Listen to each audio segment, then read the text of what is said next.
27. Sivana mendengar semua pengakuan Saka, tapi hal itu tak cukup menggugah hatinya untuk memaafkan Saka begitu saja. Bagaimanapun pria itu telah membuat Sivana kecewa dengan sikap kasarnya. Keduanya terdiam untuk waktu yang cukup lama. Sivana terus berada pada posisinya memunggungi Saka dan membiarkan pria itu memeluk tubuhnya dari belakang. Mungkin karena sama-sama lelah, ditambah kesunyian yang mengisi ruang kosong di antara mereka. Dengan mudah keduanya jatuh tertidur dengan posisi yang tak berubah. Jam 3 dini hari Sivana terbangun. Pandangannya tertuju pada tangan Saka yang masih setia melingkar di atas perutnya. Perlahan Sivana menyingkirkan tangan itu, lalu menarik selimut untuk menutupi tubuh bagian atas. Ia turun dari ranjang menuju lemari untuk mengambil kaos. Sebelum pergi ke kamar mandi, Sivana berhenti di depan cermin yang ia lewati. Menatap bibir yang kini setebal bibir Kylie Jenner. Juga melihat bibir bagian dalamnya yang ada sedikit luka karena gigitan gila Saka. Mengingat pria itu, Sivana menoleh pada Saka yang pulas di atas ranjang. Dasar gila, gumamnya. Sivana pun keluar dari kamar. Awalnya hanya ingin minum tapi ia justru menemukan kacamatanya tergeletak dengan frame yang telah patah. Ingatannya kembali pada kejadian kemarin, ketika Saka menarik dan mengangkat tubuhnya paksa. Saat itu kacamatanya terlepas dan pria itu tidak menyadari. Sivana memungut kacamata itu dan membawanya ke dapur. Usai minum, ia berinisiatif untuk memperbaiki bingkai yang patah. Bermodal lem yang ia ambil dari kamar, Sivana mencoba menyambung kembali bingkai. Kacamata itu bukan satu-satunya, tapi sangat disayangkan jika rusak dan harus ganti lagi karena belum lama Sivana membelinya. Mencoba memperbaiki adalah pilihan yang tepat menurut Sivana. Namun, berkali-kali mencoba, frame yang patah tak bisa tersambung kembali. Sampai Sivana kesal dan memilih menyandarkan diri ke sofa. Hari masih gelap sebab itu membuat Sivana kembali mengantuk. Pagi harinya Saka terbangun dan tidak mendapati Sivana lagi di sampingnya. Ketakutan langsung menyerang. Takut kalau Sivana pergi meninggalkan rumah. Segera ia memungut kaos yang semalam ia lempar asal dan segera memakainya. Sedikit berlari keluar kamar. Rasanya lega bisa melihat Sivana masih ada di rumah. Ia pun berjalan pelan mendekati Sivana yang tertidur di sofa dengan posisi duduk. Saka juga melihat kacamata yang coba Sivana perbaiki berada di atas meja masih lengkap dengan lem yang digunakan. Saka duduk bersimpuh di lantai. Ia ambil tangan Sivana dan mengecupnya pelan. Rasa bersalah akan apa yang ia lakukan semalam kembali muncul. Maaf, ucap Saka lirih. Tangan Saka terulur mengelus lembut pipi Sivana, membuat Sivana membuka mata dan segera menepis tangan itu. Tatapan Sivana begitu tajam, seolah kembali siaga. Khawatir Saka berbuat gila seperti semalam. Kenapa tidur di sini? Ujar Saka lembut. Sangat kontras dengan apa yang Sivana bayangkan. Maaf udah bikin lo takut, ujar Saka lagi karena Sivana tak kunjung menjawab. Gue janji gak akan pernah lakuin itu lagi. Kembali Saka meraih tangan Sivana dan menggenggamnya erat. Maafin gue, ya. Sivana menatap intens raut wajah Saka mencoba menyalami ketulusan dalam ucapannya. Jangan pernah berbuat gila kayak semalam lagi. Saka mengangguk patuh. Janji. Baru juga diberi maaf, Saka langsung memeluk tubuh Sivana seenaknya. Bahkan mengecup bibir gadis itu tanpa izin. Saka, protes Sivana. Maaf, maaf. Saka mengangkat tangan ke atas. Tapi kayaknya gue mulai suka ini.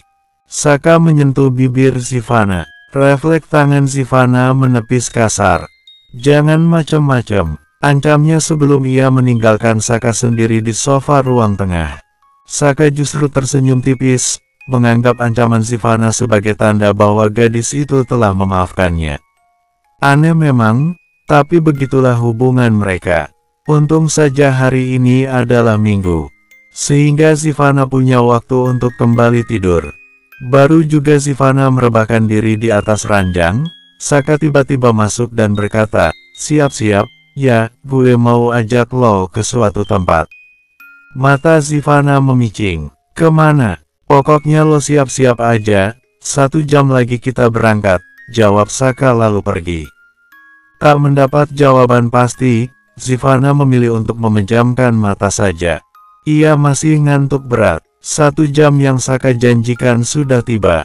Pria itu masuk kamar Sivana untuk memastikan jika istrinya sudah siap. Namun justru mendapati sang istri masih tertidur. Saka pun berusaha membangunkan dengan cara mengguncang pelan tubuh Sivana. "Ziva, bangun," panggil Saka lirih.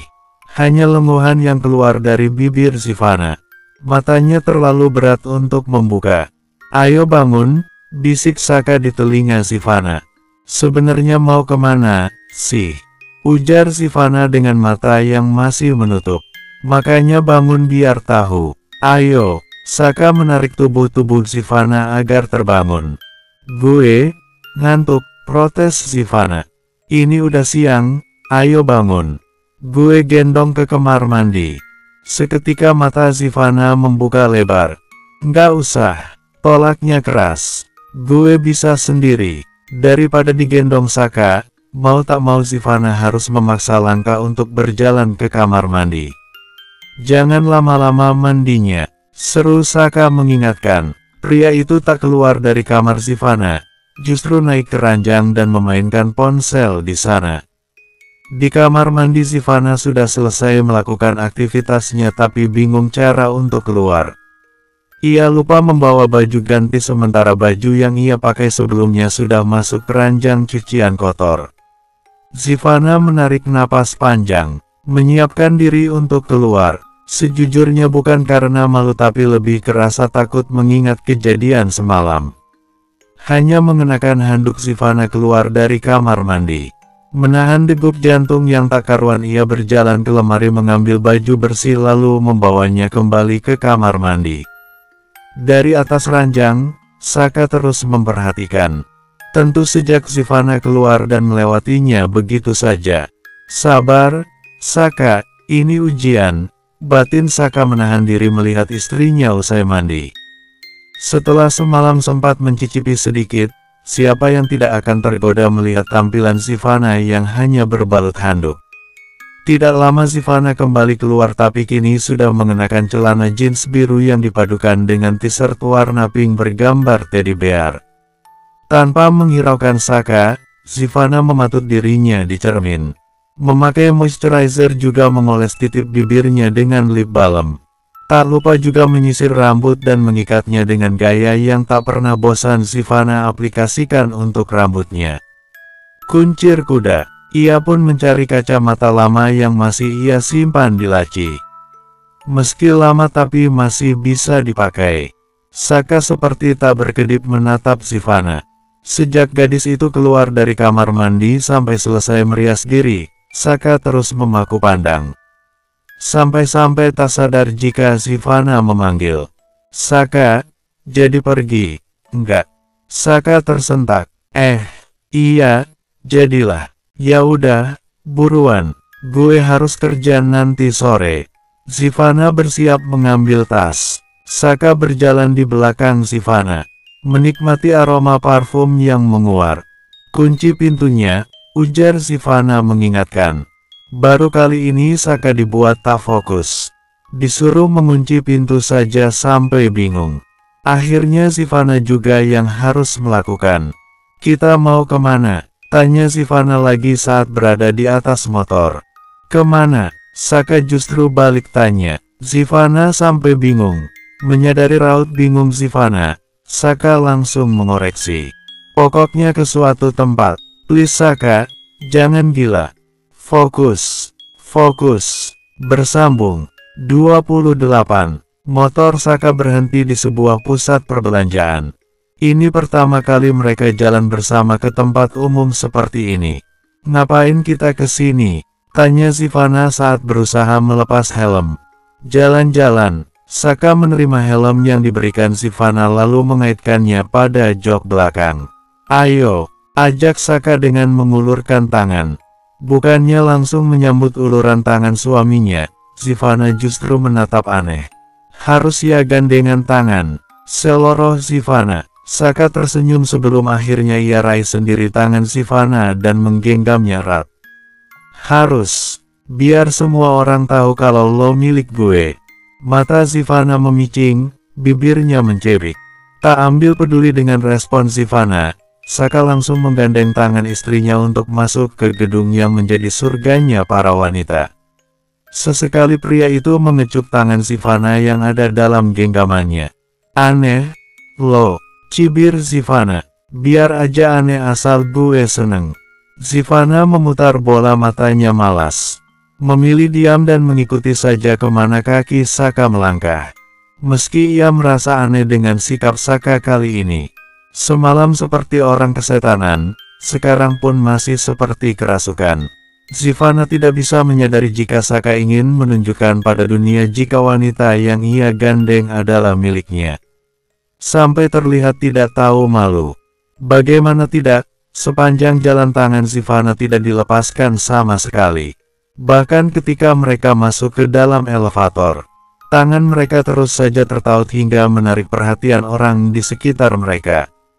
Lepasin tangan gue, bisik Sivana karena merasa risih menjadi objek tatapan aneh orang lain. Seakan tidak mau dengar, Saka justru mempererat genggaman lalu melirik Sivana untuk memperlihatkan senyumnya. Demi menghindar dari rasa malu, Sivana menggunakan satu tangan yang bebas untuk menutupi wajah agar tidak terlihat oleh orang lain.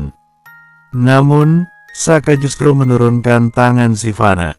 Niat Saka kan ingin agar orang tahu jika mereka punya hubungan spesial. Kalau Sivana menutup wajahnya bagaimana orang akan tahu. Beberapa kali Sivana kembali menutup wajahnya dengan tangan setelah Saka menurunkan tangan itu. Sampai Saka gemas dan menurunkan tangan Sivana lalu memeganginya. Di dalam elevator yang penuh orang, tanpa tahu malu Saka mencium pipi Sivana. Sontak tatapan semua orang tertuju pada mereka berdua. Kenapa? Apa salah mencium istri sendiri? Ujar Saka pada semua yang menatap. Saat itu juga rasanya Sivana ingin tenggelam ke dasar laut. Malu? Iya, Sivana sangat malu dengan sikap alay Saka. Denting elevator berbunyi, segera Sivana menyeret Saka keluar dari kerumunan orang. Bisa nggak sih, nggak usah lebay kayak tadi, omel Sivana. Saka langsung berhenti. Apa? Lebay? Iya, lebay. Sivana mencibir. Yang mana yang lebay? Gandeng istri sendiri, cium istri sendiri atau ngasih tahu orang kalau lo istri gue. Semua. Saka mengembuskan napas kasar. Bagaimana mungkin sikapnya dianggap berlebihan? Tak terima dengan hal itu, secara absurd ia menghentikan seseorang yang lewat di sampingnya. Permisi, gue mau kenalin istri gue. Saka menunjuk Sivana. Tentu orang yang itu menatap aneh pada Saka juga Sivana karena tak mengerti maksudnya. Paham akan kebingungan orang itu, Sivana pun segera berkata, maaf sudah mengganggu.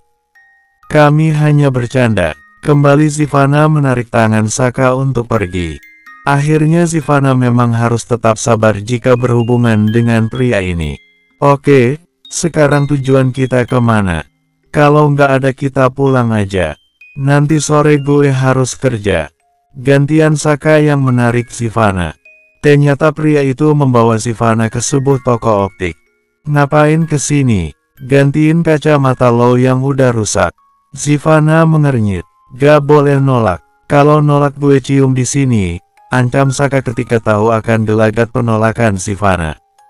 Sivana pun menurut daripada malu. Dengan ramah seorang pegawai toko menyapa mereka berdua dan menanyakan apa yang dibutuhkan. Saya mau beli kacamata buat istri saya, Mbak, ujar Saka. Tentu kalimat itu membuat Sivana terperangah hingga menatap Saka tanpa kedip. Kenapa? Tanya Saka yang sadar akan tatapan Sivana. Oh, istri. Saka meraih tangan Sivana lalu mengecupnya di depan pelayan toko sambil tersenyum. Hal itu membuat pelayan toko jadi salah tingkah sendiri. Tak ingin menjadi pusat perhatian lagi, Sivana segera menarik tangannya. Maaf, Mbak, dia emang agak, ujar Sivana canggung. Nggak apa-apa kok, Mbak, jawab pelayan toko. Jadi mau kacamata yang seperti apa, Mbak? Sivana pun meminta pelayan toko untuk memperlihatkan jenis kacamata yang sesuai dengan kebutuhannya. Setelah memilah, memilih bentuk dan warna frame, juga mempertimbangkan soal harga, akhirnya pilihan Sivana jatuh pada kacamata berframe hitam dengan harga yang menurutnya tak terlalu mahal di toko ini. Sebab kacamata yang ditunjukkan sebelumnya berharga fantastis menurutnya. Ini aja, Mbak, ujar Sivana. Kenapa enggak yang tadi? Tanya Saka. Udah, ini aja, jawab Sivana.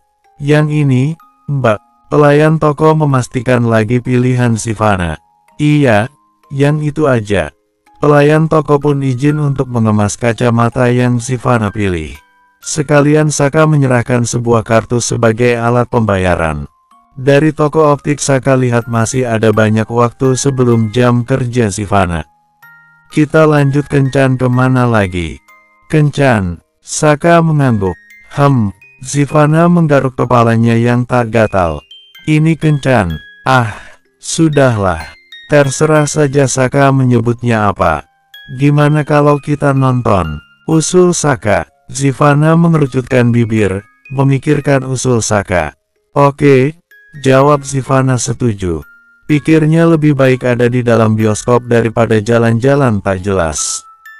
Masih sama seperti sebelumnya, Saka terus menggandeng Sivana dan baru dilepas ketika Saka akan membeli tiket. Tunggu di sini dulu, pesan Saka ketika meninggalkan Sivana di bangku tunggu sementara ia mengantri tiket. Salah Sivana tidak membicarakan dulu film apa yang akan mereka tonton.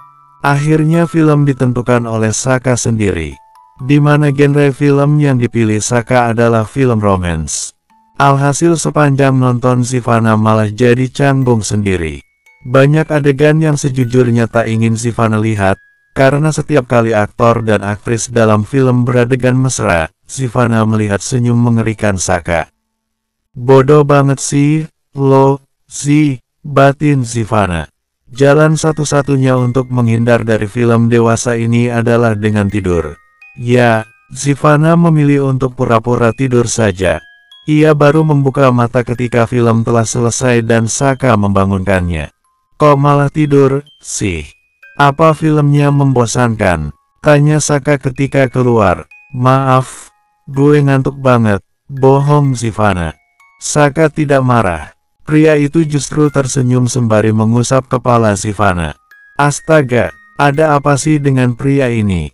BTW, gue lapar, ujar Sivana saat ia menyingkirkan tangan Saka dari atas kepalanya. Ke food court, yuk, ajak Sivana. Sengaja Sivana berjalan dengan sedikit menjaga jarak dari Saka. Ia berjalan di depan Saka. Mau pesan apa?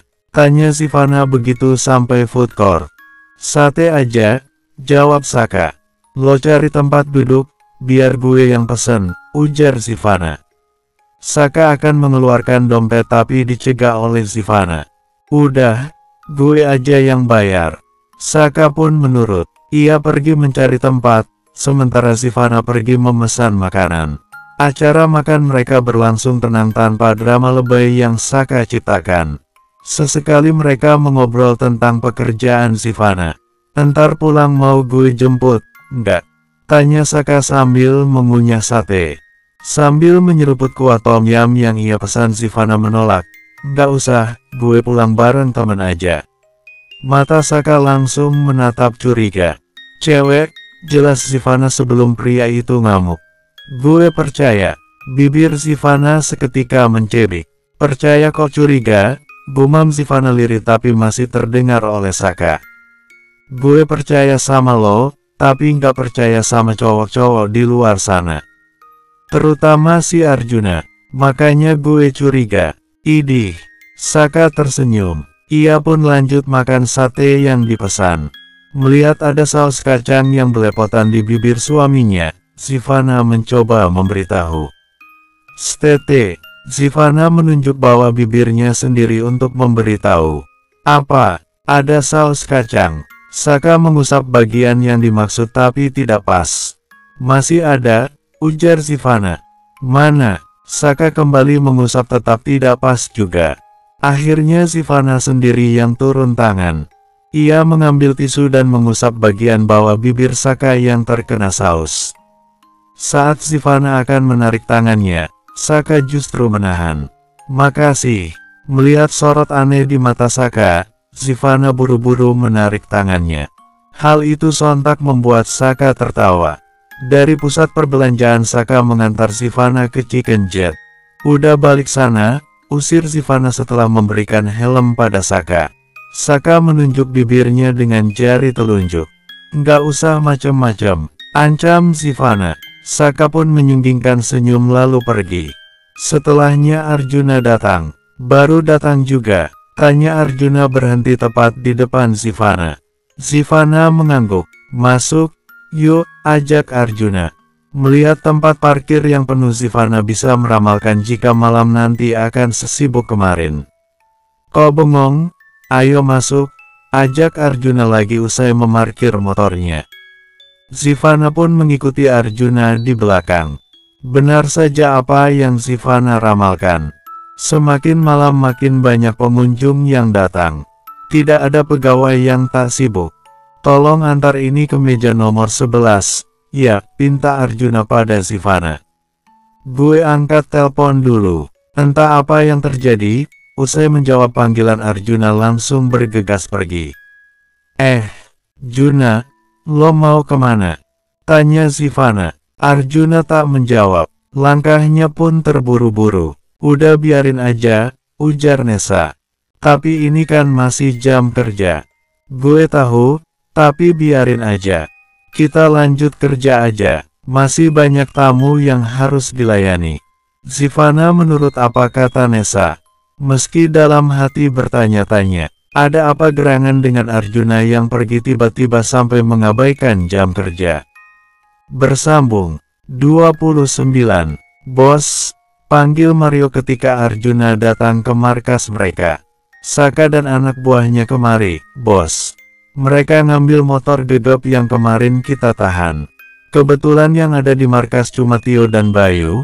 Makanya mereka dihajar habis-habisan sama Saka dan anak buahnya, tutur Mario tanpa diminta.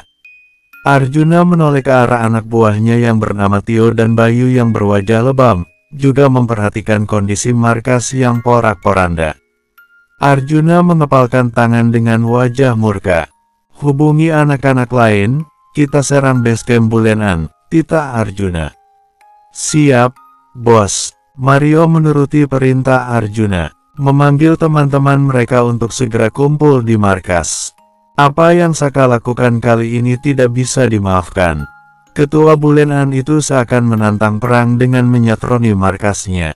Saat Arjuna dan anak buahnya sedang mempersiapkan penyerangan, di tempat berbeda yakni basecamp Bulenan, Saka sudah mendapatkan informasi bahwa Arjuna dan anak buahnya akan datang malam ini. Kita juga harus siap-siap, bos. Jangan sampai kita mati konyol sama anak buahnya si Jojon, ujar Farel menggebu-gebu. Benar, bos. Kita harus bantai mereka malam ini, timpal Randy. Anak buahnya sudah sangat antusias untuk meladeni serangan Arjuna dan anak buahnya, tapi Saka masih terlihat santai. Ia bahkan tak berniat untuk tawuran. Apa yang ia lakukan tadi di markas Arjuna bukan semata-mata ingin menantang pria itu beserta gengnya. Alasan ia harus membuat babak belur dua anak buah Arjuna karena mereka bersikeras tidak mau menyerahkan motor gegap yang mereka tahan. Sudah diminta dengan cara baik-baik tapi tidak diberikan. Justru dua anak buah Arjuna lah yang pertama kali menyerang. Mau tidak mau Saka pun meladeni.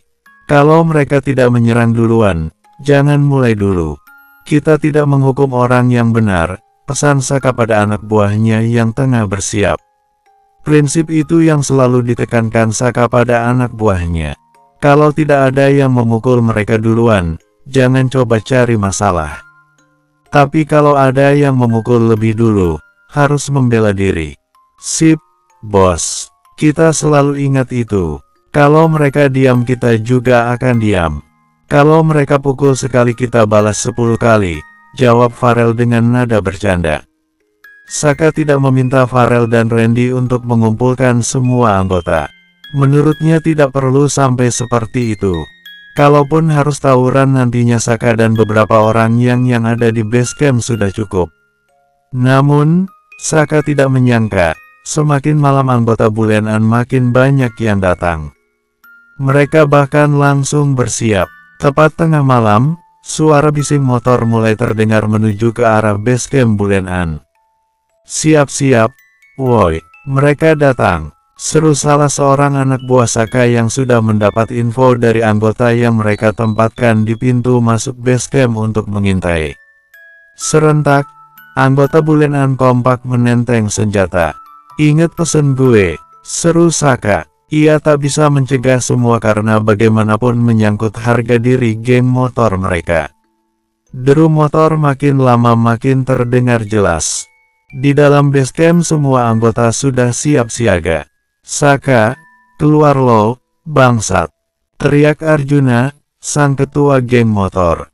Mendengar namanya dipanggil, Saka keluar dari base campnya dengan santai. Ia bahkan tak dikawal banyak anak buah seperti Arjuna sekarang ini. Hanya ada Bimo, Farel dan Randy yang berdiri di belakangnya. Ada apa? Tanya Saka masih dengan santainya. Udah, bos, bantai aja. Teriak anak buah Arjuna. Mereka bahkan akan maju untuk menyerang tapi dicegah oleh Arjuna dengan isyarat tangan. Sama seperti anak buah Arjuna, Farel, Randy dan Bimo juga akan maju untuk meladeni jika Saka tak menghalangi. Gue mau buat perhitungan sama lo, jawab Arjuna.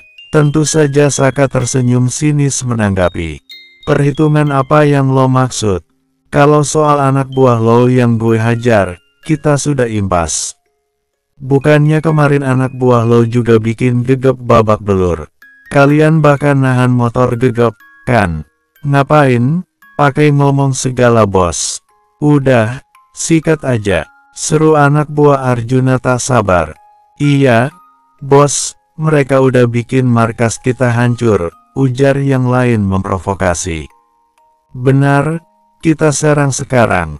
Salah satu dari mereka seolah mengambil komando menggantikan Arjuna yang mereka anggap lambat dalam mengambil keputusan. Serang, teriak Mario. Satu suara dari Mario mampu menggerakkan semua anak buah Arjuna untuk maju melawan Saka dan anak buahnya. Tak mau kalah dengan anak buah Arjuna, anggota Bulean yang sembunyi di dalam base camp muncul untuk membela nama geng motor mereka. Tawuran pun tak terelakkan, mereka saling serang satu sama lain. Tidak main-main, banyak senjata yang mereka gunakan. Kondisi base camp Bulean sekarang tak terkendali. Di rumah, Sivana baru saja menyelesaikan tugas kuliah setelah tadi pulang dari Chicken Jet. Niatnya untuk langsung istirahat agar besok bisa langsung berangkat ke kampus harus tertunda saat ia menerima panggilan dari mama mertuanya. Mama, dahi Sivana mengernyit dalam melihat nama yang tertera di layar ponsel.